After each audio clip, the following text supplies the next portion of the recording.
याच्यावर आताच उद्धवजींनी सुद्धा तीच लाईन घेऊन या ठिकाणातून गेले।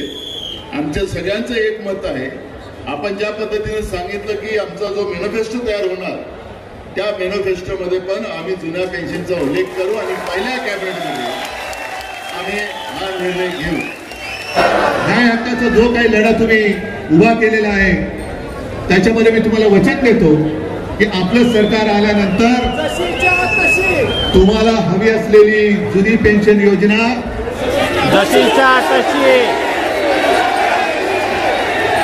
तशी जशीच्या तशी व्हायचं नाही, पण ही जबाबदारी आम्ही शब्द दिलेला आहे, हा शब्द दिलाय, पण या शब्दाची ताकद तुम्ही आहात।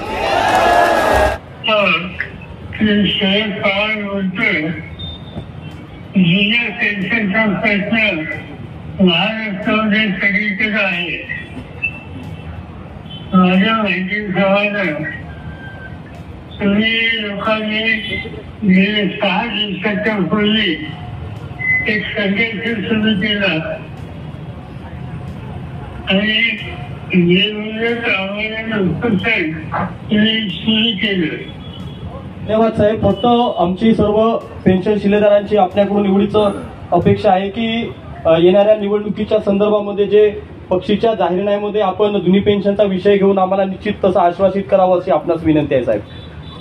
जाहीरनाम्याचा विषय माझ्याकडे नाही, आमच्या देशाची पक्षाचे लोक आहेत, तर मी माझ्या वतीनं आणि माझ्या पक्षाच्या वतीनं तुम्हाला खात्री देतो की या कामात आम्ही सगळे तुमच्यावर भक्कम होणारे आहोत।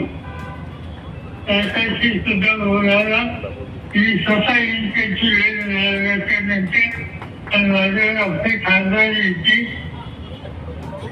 आणि याचे काही मार्ग काढायचा प्रयत्न आपण करूयात। मला असं वाटतं की हुसेन चालू ठेवणं योग्य नाही असतात।